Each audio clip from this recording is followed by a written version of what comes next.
saya Umika Ismail dari kelas Hukum A Angkatan 2022.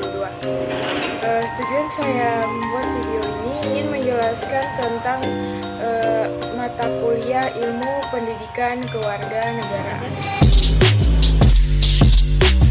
Baik, langsung saja. Materi yang pertama yaitu bangsa dan negara. Nomor 1, bangsa. Pengertian bangsa. Menurut Anderson, tahun 1991, bangsa adalah komunitas politik yang dibayangkan atau tidak mengenal atau menemui teman sebaya mereka.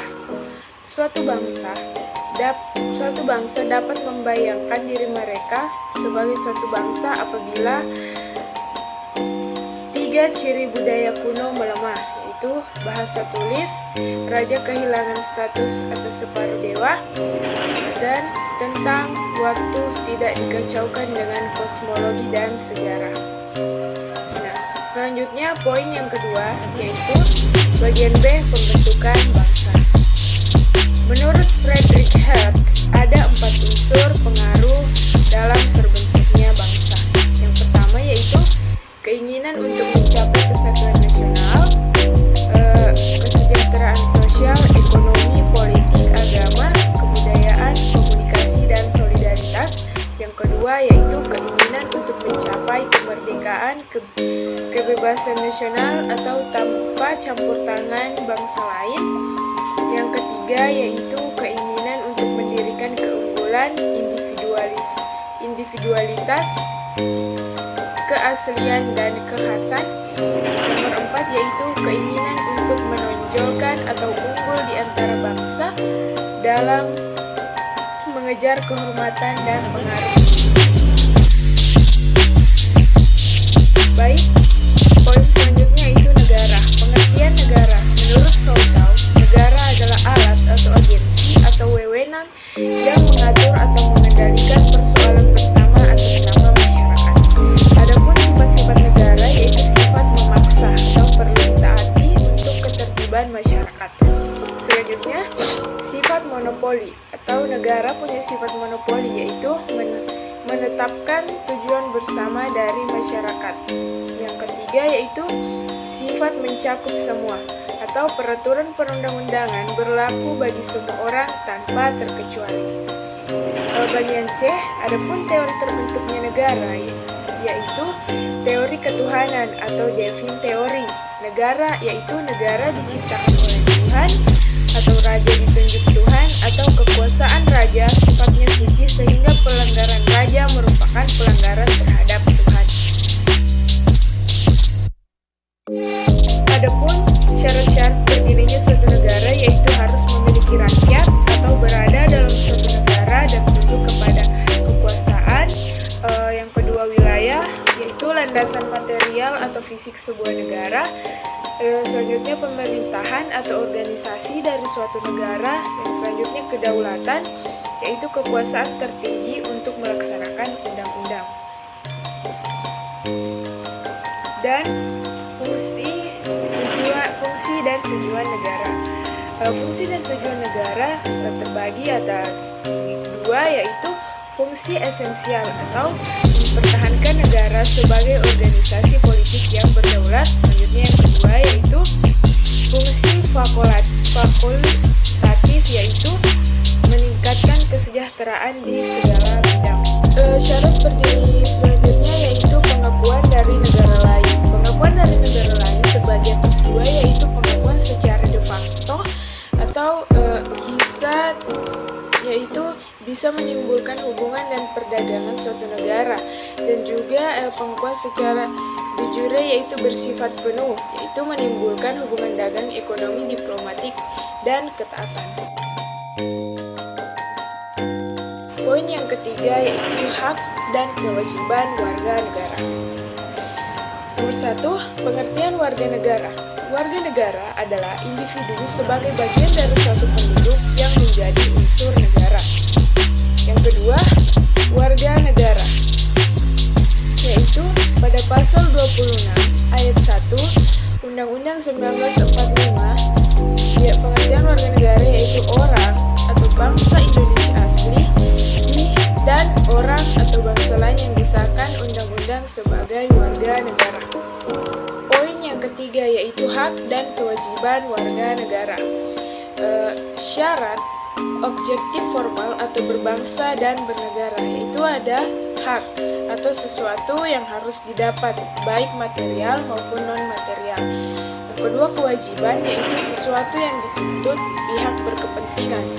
Hak dan kewajiban warga negara diperinci dalam law enforcement atau tergantung budaya. Poin keempat yaitu demokrasi dan masyarakat madani Indonesia. Nomor 1, pengertian demokrasi. Pengertian demokrasi menurut bahasa Yunani yaitu artinya demokratos atau rakyat, seratus atau seratenya artinya pemerintah. Adapun sejarah dari demokrasi yaitu demokrasi pertama kali dikenal di negara Yunani kuno pada 4 atau 5 sebelum Masehi.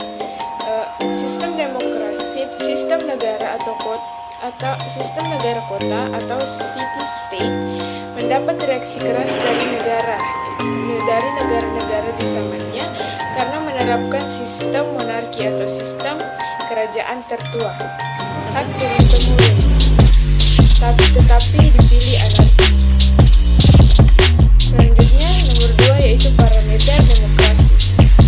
Parameter demokrasi dari 2 dimensi, politik dan pemerintah, atau ada 2 asas demokrasi, yaitu bagian A, adanya pengakuan pentingnya partisipasi rakyat dalam pemerintahan. Yang kedua, adanya pengakuan pentingnya harkat dan martabat manusia, yaitu perlindungan HAM.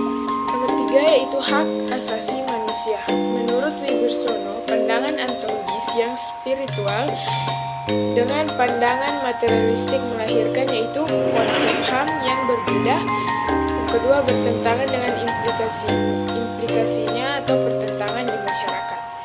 Hak dasar masyarakat itu hak hidup, hak kemerdekaan, hak memiliki sesuatu, kemudian berkembang menjadi hak pribadi dan hak ekonomi, hak pengayoman, hak politik, hak sosial budaya, hak atas pengadilan yang bebas dan tidak memihak.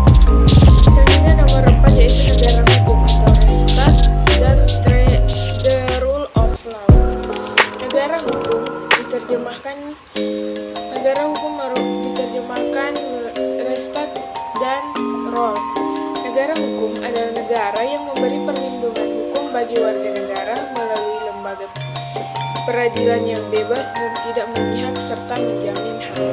Menurut Mahfud MD, Rechtsstaat dan role, yaitu Rechtsstaat dianut di negara Eropa kontinental yang bertumpu pada sistem civil law, sedangkan role dianut di negara Anglo-Saxon yang bertumpu pada common law. Selanjutnya, masyarakat madani. Masyarakat madani adalah masyarakat yang terbuka, masyarakat bebas dari pengaruh dan kekuasaan dan tekanan negara, masyarakat yang kritis dan berpartisipasi aktif, masyarakat yang egaliter. Adapun ciri-ciri utama dari masyarakat madani yaitu kesukarelaan, kewasembadaan, kemandirian tinggi terhadap negara, keterkaitan kepada nilai hukum yang disepakati bersama. Adapun fasilitas nyata dari negara kepada masyarakat madani, yaitu jaminan hukum dan jaminan politik bagi masyarakat madani. Bagian B, memupuk suasana kultural dan ideologis masyarakat madani. Pembangunan masyarakat madani erat dan proses demokrasi. Selanjutnya, otonomi daerah. Bagian A, dasar hukum otonomi daerah. Nomor 1, Undang-Undang 1945 Pasal 18 tentang pemerintahan daerah. Itu ayat 2 tentang Pemda provinsi, daerah, kabupaten, kota mengatur dan mengurus sendiri urusan pemerintah menurut asas otonomi dan pembantuan. Poin yang kedua yaitu Undang-Undang Nomor 22 Tahun 1999 tentang otonomi daerah. Otonomi daerah adalah kewenangan yang diberi oleh pemerintah pusat ke daerah yang mengatur dan mengurus kepentingan prakarsa sendiri, berada di aspirasi sesuai dengan peraturan perundang-undangan, mempercepat kemakmuran dan kesejahteraan rakyat dalam wadah NKRI. Daerah otonom adalah kesatuan masyarakat hukum mempunyai batas daerah tertentu, berwenang mengatur dan mengurus keputusan masyarakat setempat dan menurut prakarsa sendiri dalam Ikatan Negara Kesatuan Republik Indonesia. Bagian B, hubungan pemerintah pusat dan daerah. Pada pasal 1 Undang-Undang 1945, bentuk negara Indonesia adalah negara kesatuan. Itu hanya ada satu pemerintah pusat yang memiliki kekuasaan untuk mengatur pemerintahan negara. Pada pasal 18 Undang-Undang 1945 diberi wewenang untuk menyelenggarakan pemerintahan sendiri atau otonomi, namun tetap dalam Ikatan Negara Kesatuan Republik Indonesia. Adapun asas hubungan pemerintah pusat dan daerah yaitu asas sentralisasi, itu negara kesatuan yang segala kesatuannya diatur dan diurus oleh pemerintah pusat, termasuk menyangkut kekuasaan Pemda.